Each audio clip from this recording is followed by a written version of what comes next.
वंदे अहम श्रीगुरुः श्रीयुतपदकमलं श्रीगुरून् वैष्णवांश्च श्रीरूपं साग्रजातं सहगण रघुनाथान्वितं तं सजीवं साद्वैतं सावधूतं परिजनसहितं श्रीकृष्ण चैतन्यदेवं श्रीराधा कृष्णपादान् सहगण ललिता श्रीविशाखान्वितांश्च यस्य प्रसादात् भगवत् प्रसादो यस्य प्रसादात् न गतिः कुतोऽपि ध्यायं स्तुवंस्तस्य यशस्त्रिसन्ध्यां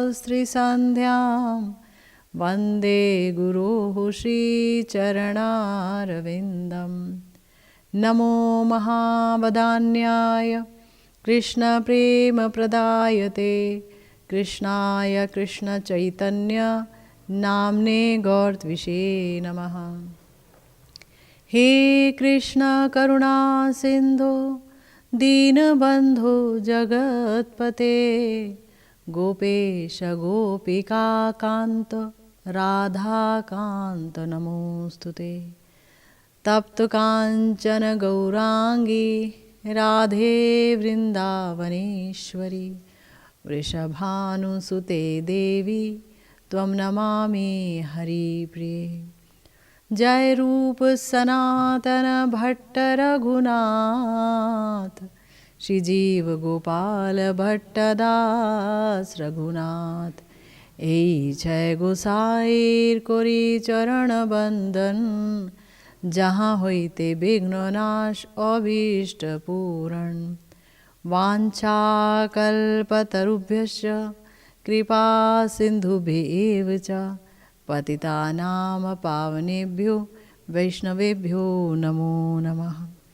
हरे कृष्णा कृष्णा कृष्णा हरे हरे हरे राम राम राम हरे हरे। जय जय श्री राधे श्याम। आज दीपावली का सुंदर पर्व है और इस अवसर पर आप सबको ढेरों शुभकामनाएं। आपकी युगल सरकार की भक्ति खूब मजबूत हो, आप खूब दृढ़ता से इस भजन पथ पर अग्रसर हों, बस यही हमारी शुभकामनाएं हैं आपके लिए और अपने लिए भी।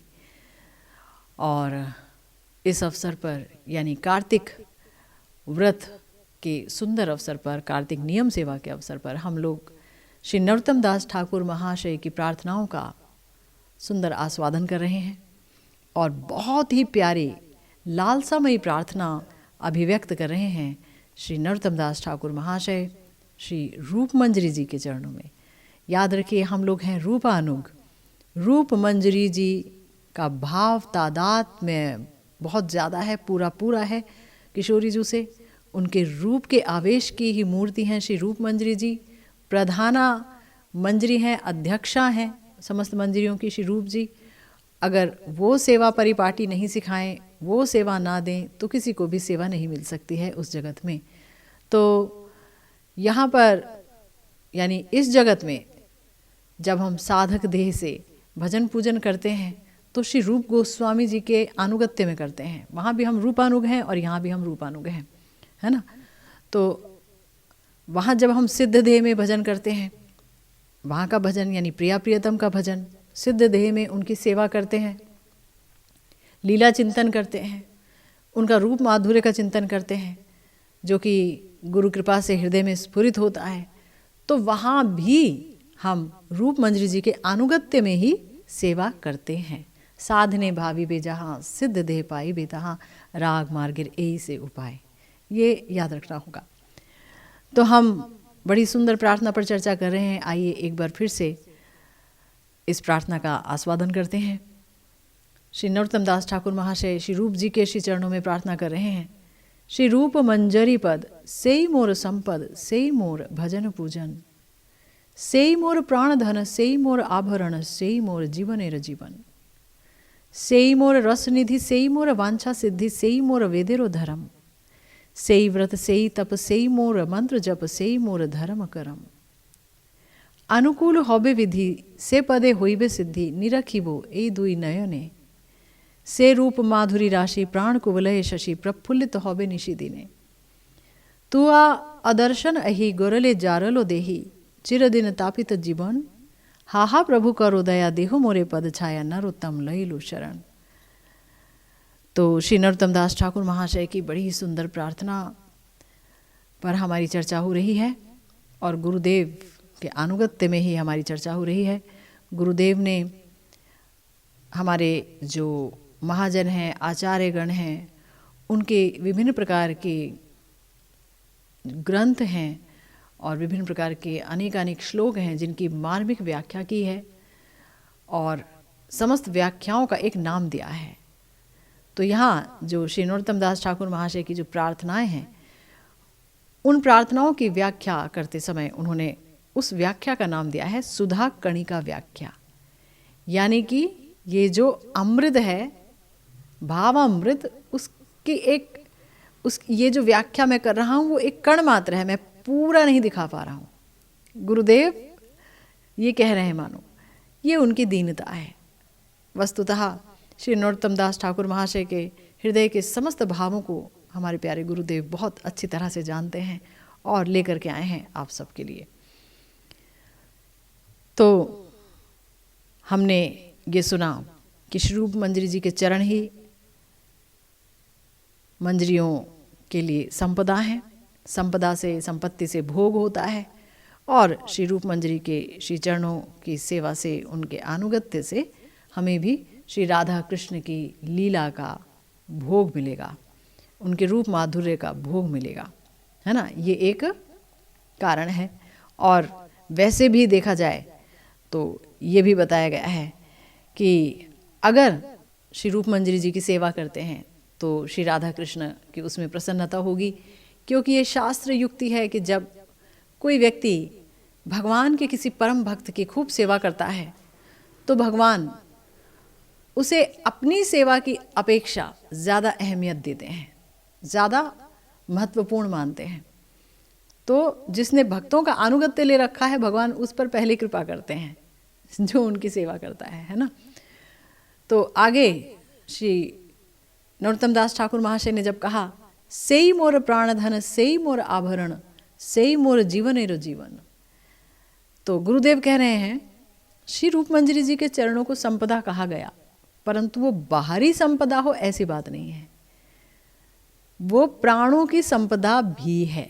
केवल बाहरी संपदा ही नहीं है कि भजन पूजन का साधन है सब कुछ, नहीं, प्राणों का धन भी है। गुरुदेव ने इस बात को साबित किया। गुरुदेव कह रहे हैं व्यक्ति जो होता है वो महामूल्यवान धन रत्न को यत्न पूर्वक छिपा कर रखता है। जो महामूल्यवान चीज़ है उसे वो छिपाना चाहता है कि सिर्फ मेरी ही है। इसी प्रकार इन चरणों को मैं सतत प्राणों के भीतर छिपा कर रखूंगी, श्री चंपक मंजरी जी सोच रही हैं। नरोत्तम दास ठाकुर महाशय अपने मंजरी आवेश में सोच रहे हैं, अपने सिद्ध देह के आवेश में सोच रहे हैं। वैसे तो वो स्वयं भी सिद्ध हैं, उनका वो देह भी सिद्ध ही है, तथापि मंजरी आवेश में सोच रहे हैं। कह रहे हैं कि मैं इन चरणों को सतत अपने प्राणों के भीतर छिपा कर रखूंगी। ये चरण मेरी देह के आभरण भी होंगे, आत्मा की शोभा और देह की शोभा दोनों को ही बढ़ाएंगे। सभी जान जाएंगे कि मैं श्री रूप मंजरी के चरणों में समर्पित प्राणा किंकरी हूं। तो शरीर पर कोई आभरण यानी कि कोई आभूषण डालता है तो सबकी निगाह उस पर जाती है। तो शरीर सजता है, उससे सुंदर लगता है। ये जड़ शरीर जड़ आभूषणों से सुंदर लगता है। वो बात अलग है कि श्री कृष्ण के लिए बोला गया है कि भूषणेर भूषण अंग, कि श्री कृष्ण के जो श्री अंग हैं वो समस्त आभूषणों के आभूषण हैं। आभूषण उनके अंगों से ही शोभा पाते हैं, है ना। लेकिन यहाँ पर जो बोल रहे हैं वो कह रहे हैं कि श्री रूप मंजरी जी के जो श्री चरण हैं वो मेरे आभरण हैं, और मैं उससे अपनी देह की शोभा बढ़ाऊंगी। देह की शोभा बढ़ाऊंगी यानी कि सबको पता चल जाएगा कि देखो मैं तो समर्पित प्राणा हूँ श्री रूप जी के। तो सब कहेंगे श्री रूप जी के श्री चरण को जैसे इसने गले का हार बना रखा है, तार चरण मोर गला हारा, इस तरीके से सबको पता चल जाएगा मैंने तो चरणों का अनुगत्य ले रखा है। और दूसरा, ये मेरी आत्मा की शोभा भी बढ़ाएंगे क्योंकि मैंने इन्हें प्राणों के अंदर भी छिपा लिया है, तो मेरी आत्मा की शोभा भी बढ़ाएंगे। गुरुदेव कह रहे हैं कि इतना ही नहीं, ये चरण मेरे जीवन के भी जीवन है। अब इसका बड़ा सुंदर व्याख्या कर रहे हैं गुरुदेव। बोलते हैं कि देह में जीवन या प्राण रहने पर ही देह सजीव या सक्रिय रहती है, अन्यथा शिगाल, कुक्कुर, कुत्ते और सियार आदि का भोजन बन जाती है। ये तो इस पर क्या टीका की जाए, ये तो अनुभूत है। अगर प्राण नहीं है देह में तो निर्जीव है, और जो निर्जीव देह है वो सड़ने लगती है, और जो चीज़ सड़ती है उस पर विभिन्न प्रकार के जानवर टूट पड़ते हैं, है ना। तो प्राण अब ये कह रहे हैं कि इसी प्रकार मेरे प्राणों में श्री रूप मंजरी जी के चरण सतत विराजित रहेंगे। अगर वो विराजित रहेंगे मेरे प्राणों में श्री रूप मंजरी जी के चरण, तभी उनकी सजीवता या सक्रियता रहेगी, तभी मेरे प्राण सक्रिय रहेंगे। नहीं तो मेरी जो देह है वो प्राण विहीन हो जाएगी। सक्रियता कैसे होगी? प्राण सक्रिय रहने चाहिए, तो सक्रियता कैसे रहेगी प्राणों की? जब वो शरीर में रहेंगे, है ना, और शरीर के अंदर रहेंगे, सक्रियता रहेगी। शरीर के उन प्राणों में जब मैं श्री रूप मंजरी जी के चरण छिपा कर रखूंगी तो मेरे प्राण हर्षित हो जाएंगे, मेरी आत्मा हर्षित हो जाएगी, है ना, हर्षित हो जाएगी। तो सजीवता रहेगी, मेरे अंदर सजीवता बनी रहेगी, नहीं तो निर्जीवता आ जाएगी। देह में प्राण है लेकिन श्री रूप मंजरी जी के चरण हमारे शरीर, हमारे प्राणों में नहीं है, हमारे प्राणों में नहीं है, हम उनके अनुगत्य को नहीं लिए हैं, तो फिर हमारा मंजरी भावोपासना भजन सुसिद्ध नहीं होगा। सुसिद्धि तभी होगी जब श्री रूप मंजरी जी के चरणों का अनुगत्य होगा। तो गुरुदेव कह रहे हैं कि अन्यथा मेरा जीवन जड़वत हेय तुच्छ है। अगर श्री रूप मंजरी जी के चरणों का अनुगत्य नहीं है तो ये जो जीवन है वो क्या है? जड़वत है, पत्थर के समान है, पार्थिव है, और इसीलिए तुच्छ है। पत्थरों को कौन इकट्ठा करता है? कभी सुना है स्टोन कलेक्टर्स कि तरह तरह के पत्थर जो है, बड़े बड़े पत्थर इकट्ठा कोई करता हो, रोड़ी वगैरह, है ना, कौन करता है? मिट्टी, रोड़ी कौन इकट्ठा करता है? तो लेकिन अगर श्री रूप मंजरी जी के चरण से मैं अपनी देह को और आत्मा को सजा कर रखूंगी तो ही मेरा जीवन सजीव है। इसलिए वो मेरे जीवन के भी जीवन है, जीवन के भी जीवन है, प्राणों के भी जीवन है। फिर कहते हैं सेई मोर रस निधि, सेई मोर वांछा सिद्धि, सेई मोर वेदेरो धर्म, सेई व्रत सेई तप, सेई मोर मंत्र जप, सेई मोर धर्म करम। श्री रूप मंजरी जी के चरण ही मेरी रस निधि हैं। हम रस के लिए ही भटक रहे हैं, और अगर भजन करके भी रस को नहीं पाया तो क्या फायदा? और भजन करके अगर हम जो श्रीमन महाप्रभु ने भजन दिया है, अनर्पित चरी अवदान मंजरी भावोपासना, अगर उसको हासिल नहीं कर पाए गौड़ीय वैष्णव होकर के, तो भी कहीं ना कहीं से, कहीं ना कहीं नहीं, मतलब काफ़ी हद तक हम वंचित रह गए, साध्य तत्व को जान नहीं पाए। तो रस निधि, हमारी रस निधि क्या है? युगल सरकार के श्री राधा कृष्ण के माधुर्य का और उनके सेवा सुख का आस्वादन, ठीक है, ये हमारा रस है। और उस रस की निधि किसके पास है? वो जो रस निधि है वो कौन है? वो है श्री रूप मंजरी जी। वो खजाना उन्हीं के पास रहता है, वही दे सकती हैं तो मिलेगा, नहीं तो नहीं मिलेगा। तो सेई मोर रस निधि, श्री रूप मंजरी जी के चरण ही मेरी रस निधि है, अर्थात वे केवल युगल माधुरी का आस्वादन देकर के ही मुझे धन्य करेंगे। इतना ही नहीं, श्री रूप चरण ही मेरा रस है, आस्वादन की निधि है, अथवा संपत्ति तुल्य है। गुरुदेव एक कदम और आगे चले गए। गुरुदेव ने बोला कि हर युगल सरकार का जो भक्त है वो उनका आस्वादन चाहता है, लेकिन फिर क्यों बोला गुरुदेव ने कि श्री रूप मंजरी के चरण ही मगर मेरा रस और आस्वादन है? उसका एक बहुत बड़ा रहस्य है, और जानते हैं वो रहस्य क्या है?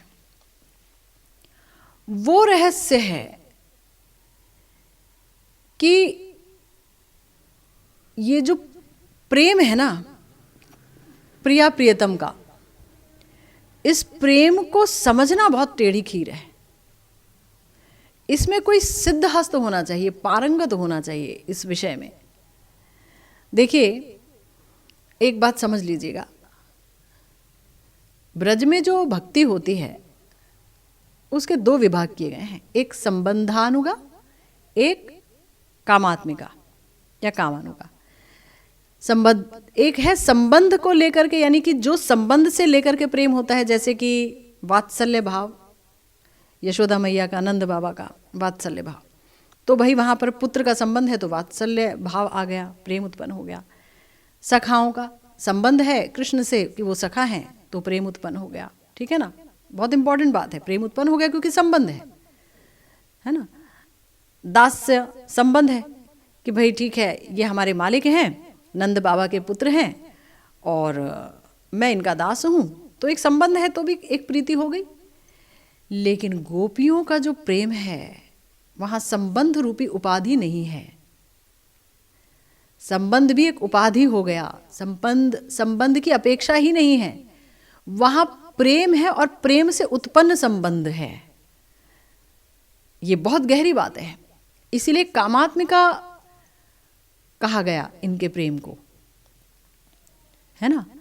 तो जो इसका भजन करते हैं, यानी कि प्रिया प्रियतम के माधुर्य का आस्वादन करना चाहते हैं, तो वो कामानुगा या रागानुगा परिकर हो गए, ठीक है। रागानुगा तो वो भी हो गए जो वात्सल्य भाव का करना चाहते हैं, क्योंकि यहाँ पर तो कोई भी अपना सुख चाहता नहीं है ना, ब्रज में तो सब कृष्ण सुख के लिए हैं। लेकिन ये जो है, ये जो काम है, जहाँ प्रेम से उत्पन्न संबंध है, इस संबंध को समझना बड़ा कठिन है। और ऊपर से परकीय भाव का जो प्रेम है वो तो और भी बड़ा मुश्किल है समझना, कि जहाँ पर लीला शक्ति ने श्री कृष्ण की नित्य आह्लादिनी शक्तियों को ये भुला दिया है कि वो उनकी अपनी आह्लादिनी शक्ति हैं, नित्य कांताएं हैं, एक तरीके से भुला करके रखा हुआ है। मैं भी नहीं जानता, ना जाने गोपीगण, ना गोपियां जानती हैं और ना ही मैं जानता हूँ। क्या नहीं जानता हूँ कि ये कौन है और मैं कौन हूँ। लेकिन तो भी जो गोपियों का नित्य सिद्ध प्रेम है वो श्री कृष्ण की तरफ भागता है। लेकिन ऊपर से देखने में बड़ा अजीब लगता है कि तो कुल वधू हैं, पर वधुएं हैं, ये श्री कृष्ण की तरफ जा रहे हैं। तो इस प्रेम रूपी रस को जो समझता है और उसके अनुसार जो सेवा करने में पारंगत है, वो है हमारी रूप मंजरी जी, रति मंजरी जी, नित्य सिद्ध मंजरियाँ। और रूप मंजरी जी का तो मैंने बताया ना, पूरी तरह से भाव तादाद में है। तो इसीलिए बोला यहाँ पर गुरुदेव ने कि श्री रूप के चरण ही मेरा रस है, आस्वादन की निधि हैं, क्योंकि वो जो आस्वादन प्रदान करेंगी। जैसे कि एक एग्जाम्पल देते हैं, श्रीमन महाप्रभु के परम भक्त हैं श्री रघुनाथ दास गोस्वामी जी, लेकिन श्री चैतन्य महाप्रभु के हृदय को श्री रघुनाथ दास गोस्वामी जी डायरेक्ट नहीं समझ पा रहे थे, श्री स्वरूप जी के द्वारा समझ पा रहे हैं। स्वरूप जी आस्वादन दे रहे हैं कि जो श्री चैतन्य महाप्रभु हैं वो राधा भाव में हैं, पूरी तरह से विभावित, वो मोहन अख्या महाभाव का आस्वादन कर रहे हैं, विप्लम रस का आस्वादन कर रहे हैं। स्वरूप दामोदर जी पूर्ण अंतरंग संगी श्री चैतन्य महाप्रभु के, ललिता सखी जी के अवतार, वो जान रहे हैं कि प्रिया जी किस भाव में है ना, प्रिया जी का कौन सा भाव का आस्वादन कर रहे हैं हमारे गौर सुंदर। गौर सुंदर ही तो प्रिया जी हो गए, जब राधा रानी का महाभाव लेकर के आए हैं और उसी भाव से भावित है, तो वो राधा रानी ही हो गए एक तरीके से। तो उस तत्व को समझा रहे स्वरूप जी। तो जब स्वरूप जी समझा रहे हैं तो महाप्रभु का आस्वादन एक अलग तरीके का आएगा। अगर वो सिर्फ ये जाने कि संकीर्तन के पिता हैं, इन्होंने संकीर्तन यज्ञ आरंभ किया है और जो है जगत के जीवों पर संकीर्तन दे करके, हरिनाम दे करके कृपा की है, बस इतना ही, तो फिर रस तत्व ऐसे ही रह जाएगा। लेकिन उस रस तत्व में भी श्री रघुनाथ दास गोस्वामी जी की जो पैठ लगी है, जो अंदर गए हैं, वो स्वरूप दामोदर जी की वजह से। तो इसी तरह से जब श्री रूप मंजरी जी युगल सरकार प्रिया प्रियतम के भावों को समझाएंगी मंजरी को, जब वो ट्रेनिंग देंगी, प्रशिक्षण देंगी, जब वो सेवा परिपाटी सिखाएंगी, जब वो बारीकियां समझाएंगी, तो आस्वादन वस्तुतः वहीं से शुरुआत होगा। यानी आस्वादन की शुरुआत होगी श्री रूप मंजरी जी के चरण कमलों का आश्रय लेने से, उनका संग करने से। इसलिए आस्वादन और रस की निधि श्री रूप मंजरी जी हो गई, है ना, ये समझना होगा। तो गुरुदेव कह रहे हैं कि वो आस्वादन की निधि है, इसीलिए मेरी संपत्ति तुल्य है। संपत्ति वही है जो समझाएगा, जो बताएगा, जो उपलब्ध कराएगा, जो ले जाएगा, जो सेवा देगा, वही तो संपत्ति है। संपत्ति वरना क्या है? और ये संपत्ति चली जाए बीच में से, तब फिर क्या? कौन पहचानेगा हमें? कौन ट्रेन करेगा हमें? कौन समझाएगा उनके भाव क्या है? तो गुरुदेव कह रहे हैं कि वे चरण ही मेरी समस्त वांछाओं की सिद्धि हैं। जितनी मेरी डिजायर्स हैं, जितनी भी मेरी इच्छाएं हैं, तो इच्छाएं क्या होती हैं भक्त की? एक मंजरी भाव उपासक की इच्छा क्या होती है? प्रिया प्रियतम की चरण सेवा की प्राप्ति, यही तो इच्छा होती है ना। अपने अभीष्ट की प्राप्ति, यही तो इच्छा होती है। श्री गौरहरि की प्राप्ति, श्री गौर रसार्णवे, उस रस के अर्णव में, उस रस के समुद्र में जो कोई डूबेगा तो से होए राधा माधवेर अंतरंग, वो राधा माधव का अंतरंग होगा, है?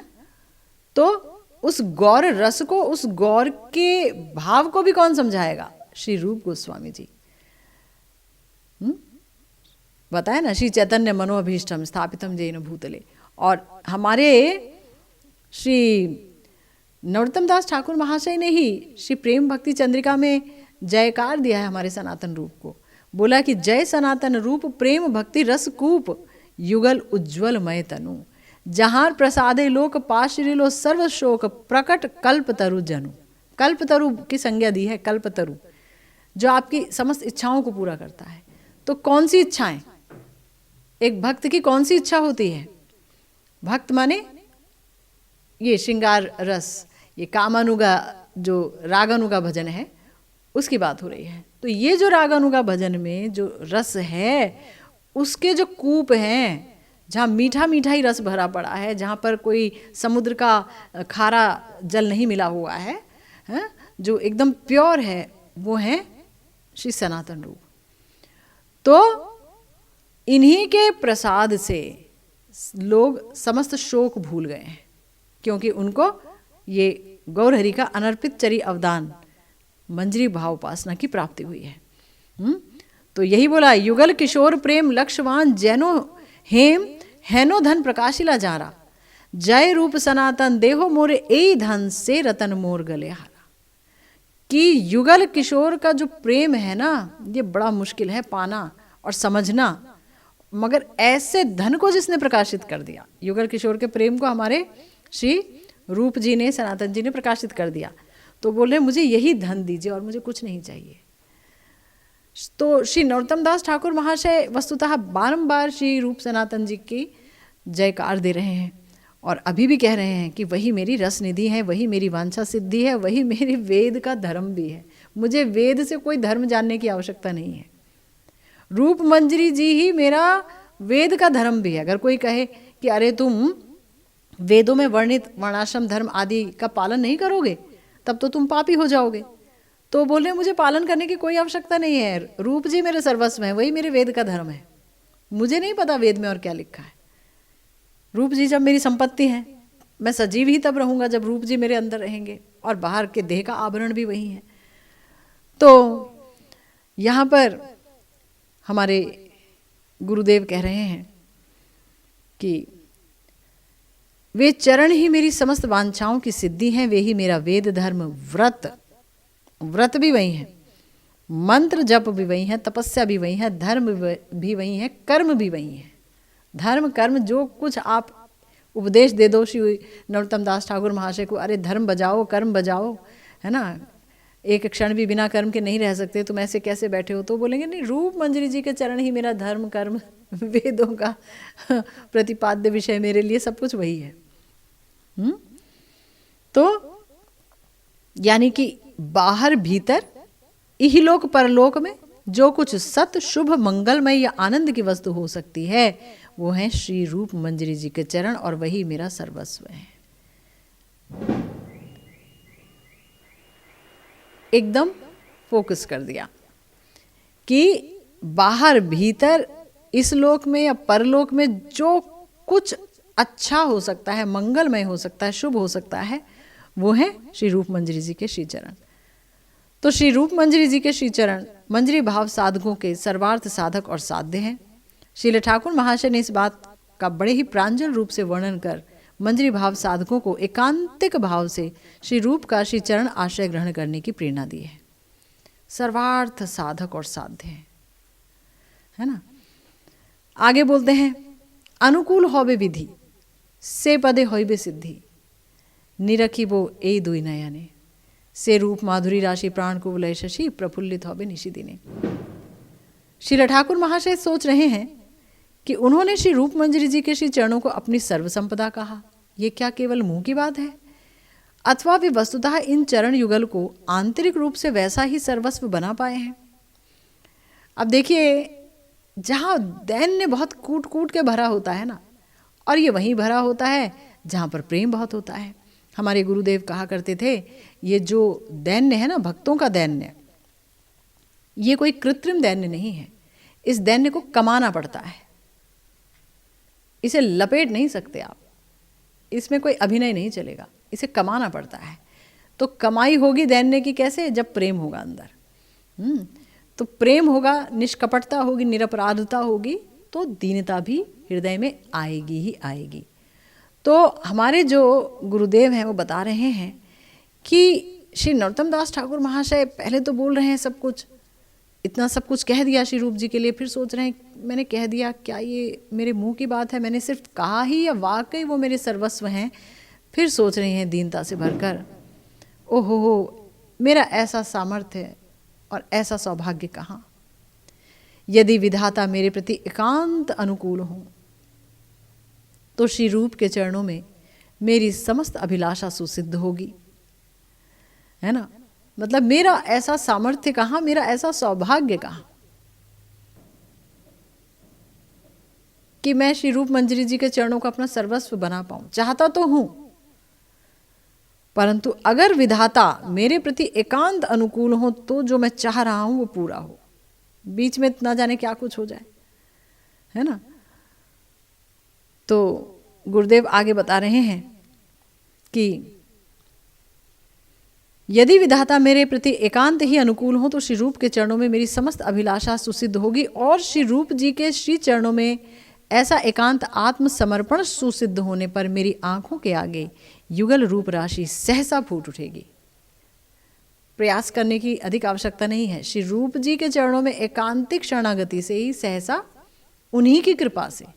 याद है ना, शुरुआत में क्या बताया था गुरुदेव ने कि अगर रूप जी कह देंगी, रूप जी सिफारिश कर देंगी, रिकमेंड कर देंगी कि ये जो है नवदासी, इसको मैंने बहुत विनम्र देखा, ये सेवा में बड़ी कुशल है, तो प्रिया प्रियतम उसको सहर्ष स्वीकार कर लेंगे, है ना। तो रूप जी की मोहर लगना और उनका संग प्राप्त करना, उनका आशीर्वाद प्राप्त करना, उनका अनुगत्य प्राप्त करना बहुत ही आवश्यक है मंजरी भाव उपासकों के लिए। तो इसीलिए गुरुदेव ने कहा कि अगर उनके श्री चरणों में मेरा एकांत आत्मसमर्पण सुसिद्ध होगा, यानी और कहीं ऐसा आत्मसमर्पण नहीं है, है ना। याद रखिए, अगर हम रूप जी के चरणों में आत्मसमर्पण की बात कर रहे हैं तो हम ये नहीं कह रहे कि गुरुदेव के चरणों में आत्मसमर्पण नहीं है।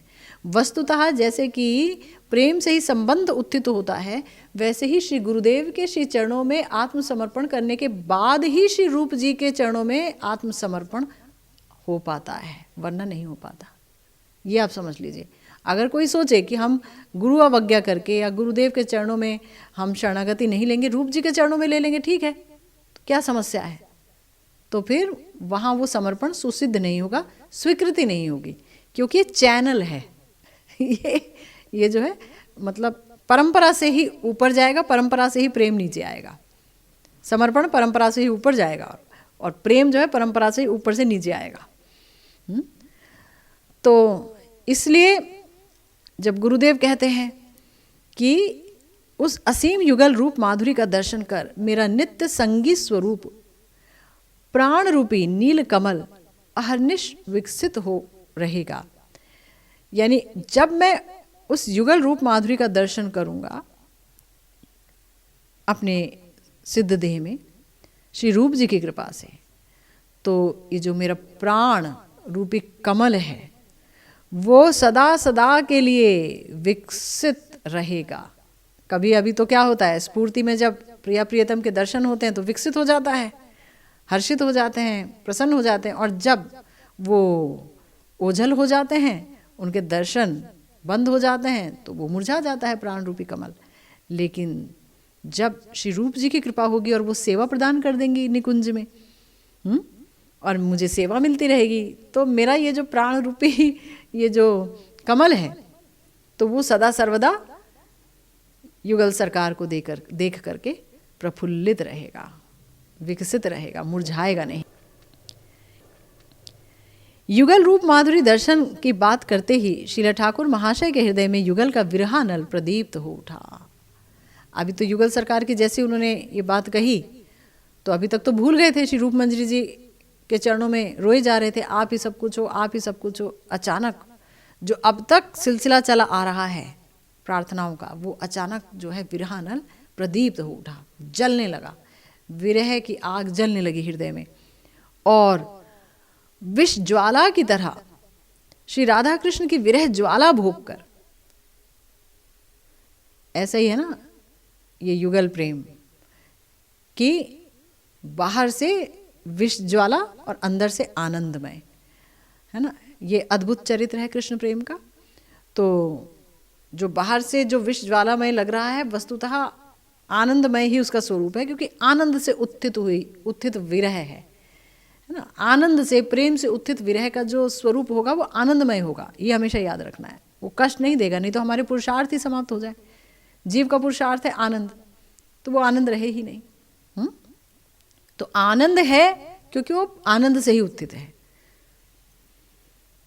तो आगे गुरुदेव ने कहा कि विष ज्वाला की तरह श्री राधा कृष्ण की विरह ज्वाला भोग कर विपुल आक्षेप से भरकर कहने लगे, तुआ अदर्शन अहि गोरले जारलो देही चिरदिन तापित जीवन, हाहा प्रभु करो दया देहो मोरे पद छाया नरोत्तम लैलो शरण। कि हाहार श्री राधा कृष्ण आपके अदर्शन रूपी सर्प के विष से मेरी आत्मा जर्जरित है, तभी ये जीवन चिरदिन परितप्त है। अनंत काल से आपका अदर्शन है, और इस बार जब गौरहरि ने हमें मंजरी भावोपासना दिया और गुरुदेव ने कृपा करके सिद्ध देह का परिचय दिया है, एकादश भाव दिए हैं, तो अब हमारा भजन प्रारंभ हुआ है। अब एहसास हो रहा है कि हम किससे जुदा थे, किस चीज़ का अभाव था हमारे जीवन में। तो अब जो है ये जो हृदय है बड़ा ही परितप्त है, जल रहा है, क्योंकि आपका अदर्शन रूपी सांप के विष से मेरी आत्मा जर्जरित है। देह जर्जरित होती तो कोई बात नहीं, उसका शायद कोई इलाज हो जाता। आत्मा जब जर्जरित हो तो उसका इलाज होना बड़ा मुश्किल है।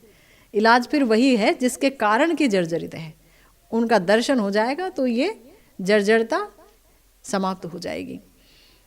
तो इस दीन नरोत्तम ने अन्य उपाय ना देखकर आपकी शरण ली है। समस्त ज्वालाहारक मृत संजीवनी की तरह अपने पद पल्लव छाया देकर प्राण रक्षा करो। गुरुदेव कहते हैं देखो, अगर सांप डस लेता है ना तो विष की ज्वाला देह को जलाती है, मात्र देह को ही जलाती है, आत्मा तो नहीं जलती ना। लेकिन श्री राधा कृष्ण का अदर्शन रूपी सांप जब डसता है तो प्रेमिक की आत्मा जलने लगती है। श्री रघुनाथ दास गोस्वामी जी ने लिखा है, त्वदलोकन काला ही दंशे रैव मृतम जनम त्वत्पादाब्ज मिलल लाक्षा भेष जय देवी जीवय। हे देवी श्री राधिके, तुम्हारे अदर्शन रूपी काल सर्प के दंशन से मैं मृत हो गया हूँ। मैं मृत हो गया हूँ क्योंकि तुम्हें देख नहीं पा रहा हूँ। अपने चरण कमल में जो आपने लाक्षा लगाई है यानी आलता लगाया है, वो आलता रूपी औषधि के द्वारा आप मुझे जीवित कीजिए, यानी कि उस आलता का दर्शन कराइए, अपने चरण कमलों का दर्शन कराइए, तभी मैं जीवित हो सकती हूँ।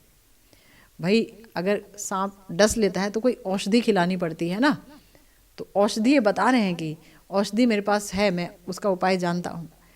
आपका अदर्शन है, दर्शन नहीं पा रहा हूँ, इसलिए मैं अदर्शन रूपी सांप ने जैसे डसा है तो मैं जीवित ही मृत हो गया। अब कोई देखे सांस चल रही है मगर मैं मरा हुआ हूँ। क्यों? क्योंकि मेरी आत्मा जल रही है उस विष से।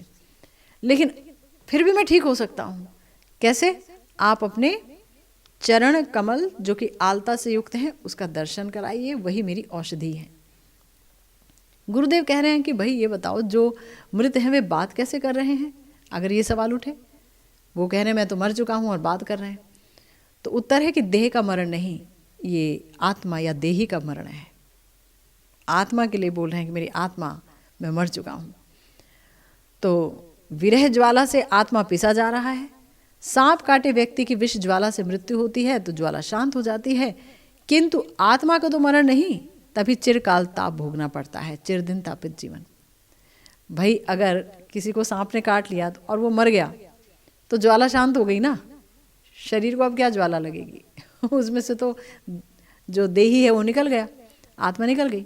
लेकिन अगर आत्मा ही को कोई काट बैठे, अदर्शन रूपी सर्प, और आत्मा जलने लगे, तो बोला चिरदिन तापित जीवन। आत्मा का मरण नहीं है, इसलिए इस जलन का भी मरण नहीं है। आत्मा जल रही है इस अदर्शन रूपी जलन के कारण। तो इसीलिए गुरुदेव कह रहे हैं कि तब ये जो दंशन है ये चिरकाल भोगना पड़ता है, चिरदिन तापित जीवन। श्री युगल के चरणों के बिना इस ताप का या इस ज्वाला का कोई शांति का उपाय नहीं है। इसीलिए कह रहे हैं, हा प्रभु करो दया। हे युगल सरकार, आप मुझ पर कृपा कीजिए, दया कीजिए, देहो मोरे पद छाया। मैं जला जा रहा हूँ आपके चरण कमल रूपी छाया। देखिए ठाकुर जी के चरण कमल, युगल सरकार के चरण कमल, अब जलन हो रही है तो कुछ ठंडक चाहिए ना।